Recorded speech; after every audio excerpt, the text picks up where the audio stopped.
Se você é advogado para reclamante, já deve ter sentido isso. Saiu uma sentença linda, o valor da condenação mais de R$ 300.000. Espera ansiosamente para a reclamada não recorrer, conta todos os dias ali do prazo, em dias úteis, mas chega no final do prazo, aparece lá no PJE, recurso ordinário da reclamada, que vai postergar ainda mais o recebimento daquele valor da condenação. E aí, o que você faz?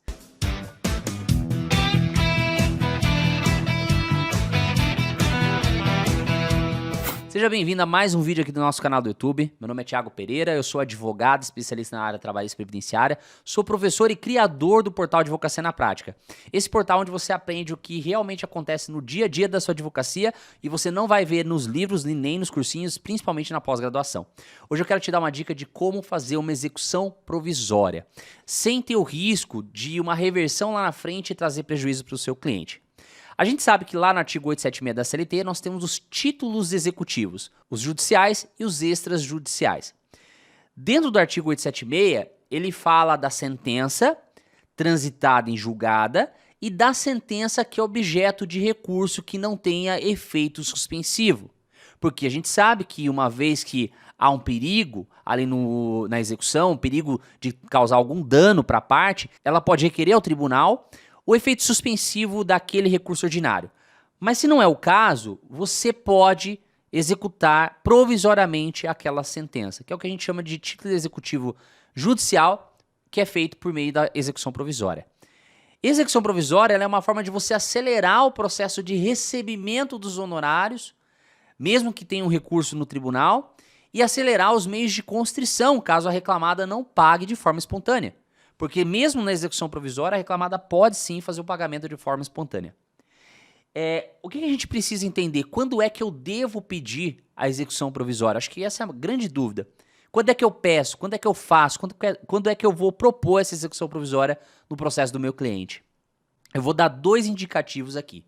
Primeiro deles, quando você sabe que a reclamada ela tem condição de pagar, não há grandes riscos de uma reversão dessa decisão no tribunal, ou até mesmo no TST, e aí você faz isso com base em histórico do tribunal, por isso que é bom, importante, você conhecer a jurisprudência do seu tribunal. Porque, por exemplo, se tem ali uma ação que envolve intrajornada, cartões de ponto que são inválidos, e foi condenada a pagar, você sabe que o tribunal não vai reverter e nem o TST. Então há grandes chances de manutenção da sentença. Então é o caso de você propor a execução provisória. E por que, Thiago, eu tenho que analisar se vai ter o risco de reversão ou não? Porque a última dica que eu vou te dar é muito importante para você não causar nenhum prejuízo para o seu cliente, tá? Então, qual que é a dica aqui? Primeiro caso é analisar se não há um risco de reversão dessa decisão, quando a reclamada tem dinheiro para pagar, e aí ela pode ou pagar espontaneamente na própria execução provisória, ou utilizar de todos os meios recursais na fase de execução, ou na fase de conhecimento, para poder protelar o máximo possível na hora de pagar essa execução. Então a execução provisória ela vai abreviar esse tempo entre o recurso até o último recurso com trânsito de julgado da reclamada, tá? Então esse é o primeiro caso. Segundo caso é quando você vê que a reclamada ela está numa situação financeira ruim e que há um grande risco de lá na frente ela não ter o dinheiro para pagar. E aí você pode tomar duas medidas, ainda que com a execução provisória, você pode tentar uma cautelar de arresto. Preenchidos os requisitos, inclusive isso vai ser tema de um outro vídeo aqui, você pode tentar a cautelar de arresto e ao mesmo tempo a execução provisória. Eu vejo a execução provisória como uma forma de você abreviar a liquidação de sentença, para saber o que de fato a empresa tem que pagar. Qual o valor que a empresa tem que pagar. Porque o que se paga, o que se deve pagar já foi apurado na fase de conhecimento. Agora, o quanto se paga vai ser apurado na fase de liquidação. Até porque algumas varas aproveitam os atos de execução provisória quando passa a ser uma execução definitiva. Então, essa é a segunda opção. Reclamada está mal das pernas, há um grande risco de você não receber lá na frente, então promova a execução provisória. E como que é feita a execução provisória na prática?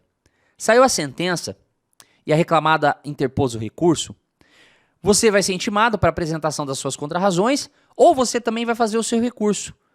O recurso adesivo ou o recurso ordinário da parte do reclamante. Lembrando que a execução, em regra, ela é promovida por quem ganha a ação, né? E aqui no caso seria o reclamante. E aí, você espera a vara encaminhar para o tribunal esse processo, e aí você faz o pedido de execução provisória, que é um incidente processual dentro do PJE. Você vai lá no PJE, vai distribuir, né, um novo processo, e vai ter lá na classe processual, geralmente fica como ex-prov, execução provisória. Às vezes muita gente confunde que aquilo é de prova, né? E não é ex-prov. Então tem que ver, dependendo do seu tribunal, pelo menos aqui no TRT da 15ª é assim que aparece lá, tá? E aí é uma execução provisória. O que você vai juntar nessa execução provisória? A petição, que vai constar dispositivo da sentença e o valor dos cálculos já atualizados, e o pedido para que a reclamada seja intimada a apresentação dos seus cálculos lá nos termos do artigo 879 da CLT. Junto com a petição, você tem que juntar a planilha de cálculo, de preferência que seja elaborada no PJ-Calc. Você vai juntar também a procuração, declaração e a cópia da sentença e a certidão de interposição do recurso ordinário. Você junta todos esses documentos lá e você vai protocolar essa execução provisória. Como que ela vai correr? Como se fosse uma execução definitiva. Vai ter a fase de liquidação, a apresentação dos cálculos, manifestação, homologação da sentença de liquidação, a homologação dos cálculos de liquidação de sentença e intimação da parte contrária para fazer o pagamento. Só que tem um problema. A execução ela vai só até o momento do pagamento. Ela não vai transferir o valor para o reclamante. Óbvio, porque tem um recurso para rediscutir a matéria. Então o juiz vai até o pagamento. Ou, caso não haja o pagamento, a empresa pode garantir o juízo através de um depósito judicial, né? E há casos da empresa também fazer nomeação de bens à penhora, né? E aí esses bens tem que analisar ali a ordem do 835 da CLT.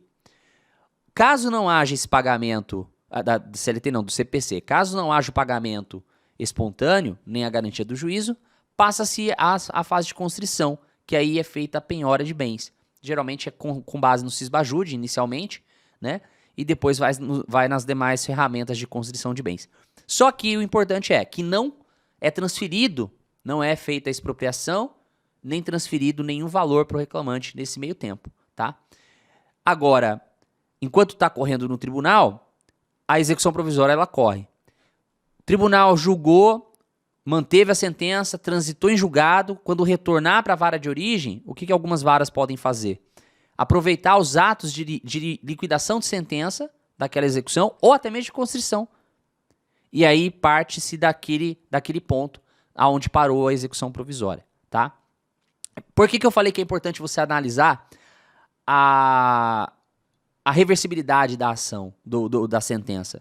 Porque há hoje o entendimento de que se o tribunal reformar essa decisão e a execução provisória trouxe um prejuízo patrimonial para a parte contrária, o exequente vai ter que pagar esse prejuízo. Vai ter que arcar com esse prejuízo. Um exemplo prático aqui. A execução ela foi até atos de expropriação, de constrição de bens. Penhorou a conta da empresa. E a empresa perdeu um contrato porque não pôde pagar a entrada do contrato, sofreu ação trabalhista porque não pôde pagar o salário dos empregados, porque teve esse bloqueio, e houve a reversão lá no tribunal, o reclamante pode pagar esse prejuízo que a reclamada sofreu, tá? Fica a dica, então, assim que a gente promove a execução provisória, é uma boa estratégia, você adianta o processo, não tem nenhuma vedação, qualquer processo que tenha uma condenação, você como reclamante pode fazer essa execução provisória e é daquela forma que eu ensinei lá dentro do PJE. Se inscreva no nosso canal, curta, ativa o sininho também para você receber um vídeo novo. Todas as segundas e quintas-feiras a gente solta um vídeo aqui de trabalhista e previdenciário. Se inscreve também lá no meu Instagram, tá aqui o link embaixo na descrição do vídeo. E a gente se vê no próximo vídeo aqui do nosso canal. Um abraço, até mais.